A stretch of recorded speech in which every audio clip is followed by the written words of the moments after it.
ইমানের স্বাদ কি? আসেন, এক ব্যক্তি মসজিদে গিয়ে নামাজ আদায় করে মজা পায়, আর একজন মজা পায় না। ইমানের স্বাদ অনুভব করলে কোনো মানুষ হারামের দিকে যায় না।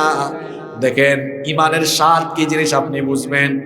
এক লোক ইমানের জন্য জেলে যায়, ইমানের জন্য ফাঁসি হয়ে যায়। আরেকজন সেও বলে ইমানদার, কিন্তু তার এমন ইমান পদ পদবীর জন্য তার ইমান পয়সার কাছে বিক্রি হয়ে যায়।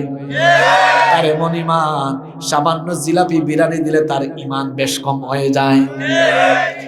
যেই ব্যক্তি দুনিয়াবি স্বার্থে ফাসিক ফুজ্জারদের কথায় কিংবা যার ইমান তাকে আল্লাহর আনুগত্যের পথে পরিচালিত করতে পারে না, ওই ব্যক্তি ইমানের কোনো মজা পায় নাই।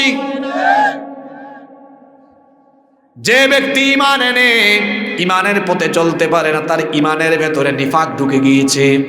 দেখেন ইমান আনার পরে আল্লাহর নবীর সাহাবীরা জ্বলন্ত কয়লার উপরে চিৎ করে শুইয়ে দিয়ে তাদের উপরে নির্যাতন করা হয়েছে। খাব্বাবকে জ্বলন্ত কয়লার উপরে শোয়ানো হয়েছে।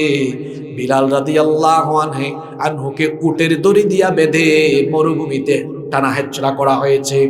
কাফিরের দল এসে বলে, তোরা ইমান ছেড়ে দে, তোদেরকে টাকা পয়সা দিব, ইমান ছেড়ে দে, খাওয়া দাওয়া দিব, আমাদের মতো আরাম এসে তোদেরকে থাকতে দিব।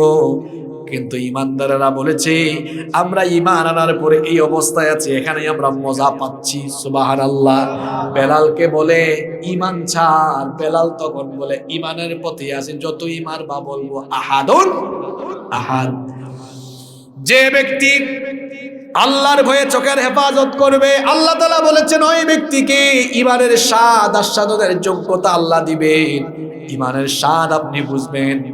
এরপরে 8 নাম্বার হলো, 8 নাম্বার নাকি 9 নাম্বার? 9 নাম্বার হলো, যেই ব্যক্তি আল্লাহর ভয়ে দৃষ্টি অবনত করবে, আল্লাহ তার ইবাদতের মধ্যে মজা দিবেন। ইবাদতের মজা বুঝবে। অনেক মানুষ ইবাদতের মজা পায় না। শুনেন এই হাদিসটা, আল্লাহর নবী বলেছেন, মা মিন মুসলিমিন ইয়ানজুরু ইলা মাহাসিনি ইমরাআতিন আউওয়ালা মাররা সুম্মা ইয়াগুদ্দু বাসারাহু ইল্লা আহদাথাল্লাহু লাহু ইবাদাতুন ইয়াজিদু হালাওয়াতুহা।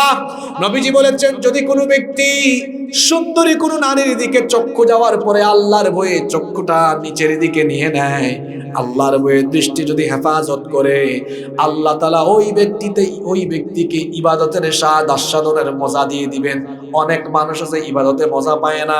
দেখবেন মসজিদে গিয়াও কিছু লোক আছে নামাজের মধ্যে কুতাকুতি করে। আপনাদের ফুলগাজীতে এগুলো নাই তো? যারা নামাজে গিয়ে কুতাকুতি করে এরা নামাজের মজা পায় না।